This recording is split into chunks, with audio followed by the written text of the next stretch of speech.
Hello everyone, welcome back again to my channel, Yam Heam TV 25. Please don't forget to like and subscribe. Thank you so much. So now let's talk about the economic progress under America. The Filipinos enjoyed a better life under America than as a colony of Spain. The American Yankees taught us to work harder and be more practical than the lazy and proud Spaniards.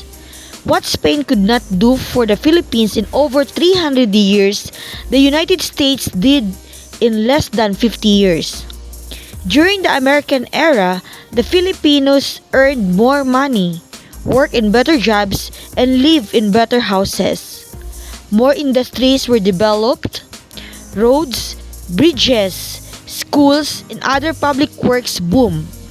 However, some problems with our economic life also started during this era, and we have not yet solved these old economic problems.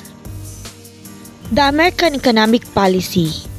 In the beginning, American economic policy was unselfish. The Philippine Bill of 1902 declared that all public lands and natural resources of the Philippines were for the benefit of the inhabitants. This pro-Filipino policy was also repeated in the Jones Law of 1916 and Tidings-McDuffie Law of 1934. William H. Taft, the first American Governor-General, said that the Philippines was for the Filipinos. This meant that our economy would be developed by the Americans for the benefit of the Filipinos and not for the benefit of the Americans. What a difference from the Spanish colonial policy! Alas, it was not true. American officials and businessmen did not always follow this promise. Some American officials gave better treatment to Americans doing business or working in the Philippines. Naturally, many white Yankees got the best jobs and started many new businesses here. Our industry and trade were tied to the apron strings of Mother America. This was the sad fate of many small colonial countries like ours. Naturally, our economy was developed largely by Americans and pro-American Filipinos. We had to serve the national interests of the United States, our mother country then. We could not yet break loose and make our own policy. However, under the practical leadership of America, the Filipinos enjoyed a better life. The new prosperity of the Philippines as a colony of America was shown in the following ways. First is population explosion. Second, new land policy. Third, agricultural increase. Fourth, free trade with America. Fifth, business boom. Sixth, new industries.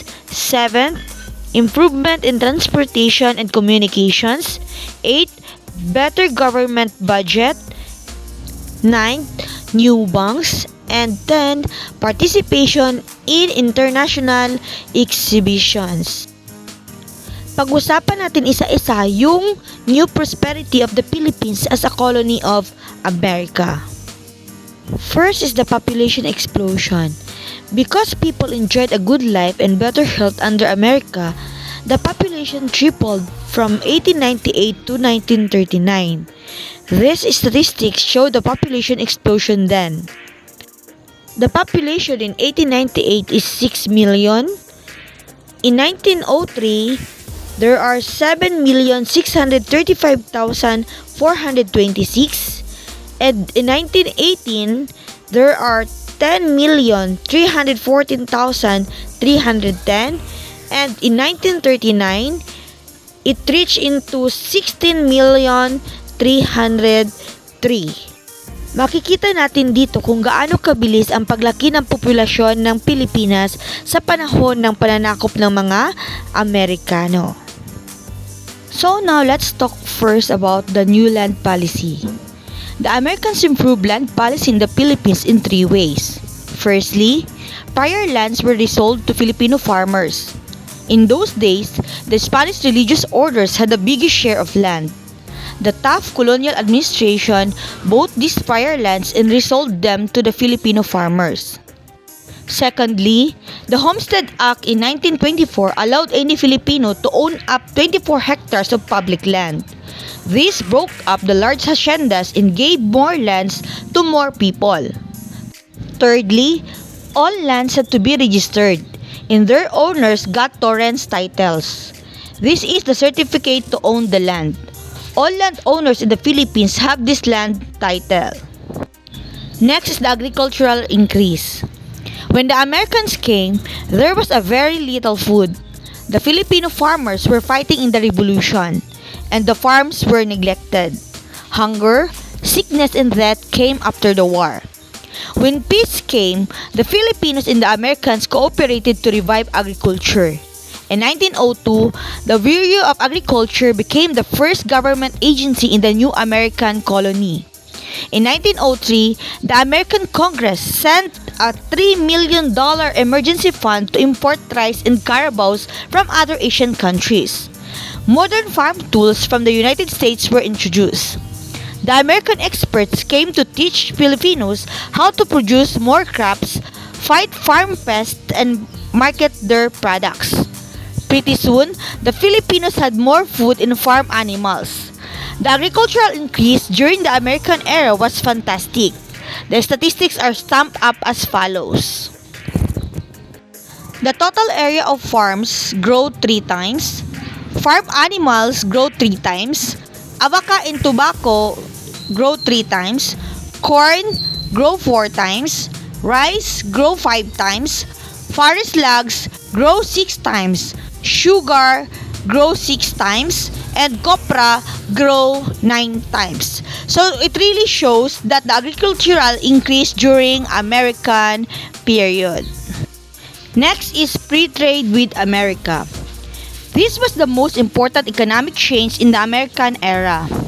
A country has to trade or buy and sell with other countries abroad in order to develop. During the Spanish era, the Philippines traded with Mexico, Spain, and nearby Asian countries. During the American era, we were introduced to the big American market. Philippine products such as copra, sugar, cigars, hemp, and many more were sold to the Americans. And American products such as cars, radios, appliances, cigarettes, and many more were bought by Filipinos. The Americans became the richest people in the mid-20th century. So, we were fortunate to have free foreign trade with them. Under the free trade agreement, Filipino products entered the United States without paying customs tariffs. There was a limit or quota to the amount of tax-free Filipino products. American products could also enter the Philippines without paying customs tariffs. But they were not limited by quotas. The Americans could bring any goods here tax-free. Free trade with America was not always fair to Filipinos. As we shall see later on, it did not turn out to be such a good thing after all. Next is business boom. Retail trade inside the Philippines also doubled from 1907 to 1935. Filipinos had more money to buy food, shoes, clothes, radios, toys, bicycles, and even cars. However, the Filipinos like to buy more imported goods. Next is the new industries. During the American era, the Philippines entered the Industrial Age. The Industrial Age favored the use of machines and the mass production of goods in big factories. The Americans invented mass production in big factories. They brought this modern system to our country. In Manila and other cities and towns sprang up hundreds of factories to make coconut oil, cigars and cigarettes, sugar, rope, and textiles. Mining and fishing became big industries. Household cottage industries also boomed. Hats and mats were made in Bulacan, Laguna, Tayabas, Bohol, and Pangasinan. Shoes in Marikina, blankets and towels in Ilocos, rattan and wood furniture in Pampanga, Rizal and Bulacan, and pottery and bricks in Albay, Rizal, and Laguna. The Americans developed the coconut and hemp industries and they took over the sugar and tobacco industries. Copra, Hemp, sugar, and tobacco have been the mainstays of the Philippine economy ever since the American era. Alas, the foreigners controlled these big industries. Naturally, the Americans became the new capitalists. They controlled the biggest industries and large companies. Next is the improvement in transportation and communications. During the American era, the Philippines became an Asian leader in transportation and communications. For the first time, the Filipinos enjoyed the automobile, electric streetcar or tranvia, airplane, telephone, wireless telegraph, radio, and movies. The Americans developed the railroads in Luzon, Cebu, and Panay. More ports for shipping were opened up. Pier 7 in Manila became the largest port in Asia. Airplanes were used for domestic and foreign travel. Manila became the center of air travel in Asia. The telephone and telegraph system in our country was the best in Asia. More roads were built than in the Spanish era. The Cannon Road opened Baguio and the mountain province to travel. Next is the better budget. The Philippine colonial government under the Americans had one of the best budgets in the world. The Philippine budget was balanced even during the Great World Depression in the 1930s. In the 1930s, other governments, including the United States itself, had huge deficits and problems. But the Philippines colonial budget had a surplus. Next is new banks. New banks opened during the American era. In 1906, the Postal Savings Bank was introduced. People could deposit and withdraw money in savings accounts at post offices. The Philippine National Bank, the country's largest bank today, was established in 1906. Rural credit groups for farmers helped to reduce usury in the provinces. Next is the international exhibitions and meetings. The Philippines was projected into the world's limelight because of its participation in international exhibitions, conferences, and meetings. At world expositions in Hanoi, St. Louis, Panama, San Francisco, and New York, the Philippine exhibits won great attention. The Philippine Army Band became world famous at the Golden Gate Exposition held at San Francisco, California in 1939. Filipino professionals attended international academic and professional conferences. Filipino athletes were also able to join the Olympic Games. Next is the economic problems. Our economic progress under America also had its problems. Because the Philippines was still a colony, we were not really free to make our own policies. Our nation was still dominated by foreigners. The economic problems which started during the American era were: first, we sold our raw materials cheap and bought expensive manufactured goods from America. We did not develop our own industries enough because we were spoiled by the free trade with America. For example, the Filipinos sold copra, sugar, hemp, tobacco, gold, and other minerals. In return, we bought more expensive products like soap, chocolates, clothes, cigarettes, radios, and cars. Next problem is the colonial mentality. Colonial mentality became worse. Filipinos preferred imported goods to those made in the Philippines. It was easy to buy US-made goods, so we grow up with these household items like American coffee, American cheese, American whiskey, American cigarettes, American t-shirts, and American magazines. This fascination with imported foreign goods is called colonial mentality. We wrongly thought this was high class. Actually, it was bad because we forgot to develop our native products. Third is the labor and peasant unrest spread in the 1920s and 1930s. The World Depression hit the poor masses worst of all.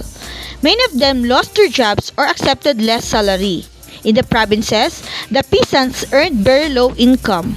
For example, the sugar workers in 1937 only earned 50 to 75 centavo a day for working 16 hours. Many strikes in the cities and violent revolts in the provinces were caused by radical groups like the Communist Party of the Philippines. Lastly, the American capitalists and businessmen controlled the new companies. Some of these American businessmen came to the Philippines as soldiers or government officials. They used their connections in the colonial government to become millionaires in a short time. For example, by 1935, American companies controlled 335 of the sugar industry, 53% of hemp, and 60% of copra. Americans controlled the utilities, railroads, shipping, radio, and newspapers. As it was once said of Americans, the trouble with Americans is that they are overrich, overloud, and overhear. From our study of the Philippines during the American colonial era, we learn the following lessons from the past. First, our country's natural resources and wealth was developed by the United States. Second, but the Americans benefited the most from our economic development because we were not yet independent. So the American promise to make the Philippines for the Filipinos was not really true.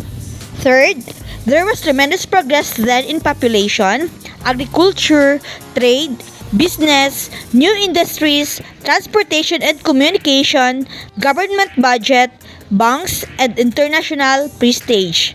Manila was the center of shipping and air travel in Asia. We had the best telephone and telegraph service, newspapers, radio stations, and postal service in Asia. Our people enjoyed better living standards. And lastly, but the new opportunities in our country made our people want independence even more. We knew that we would never fully develop until we were free. So these are all the economic progress under America. So I'm your teacher May, leaving this message of John F. Kennedy. Economic growth without social progress lets the great majority of the people remain in poverty, while a privileged few reap the benefits of rising abundance. Thank you so much!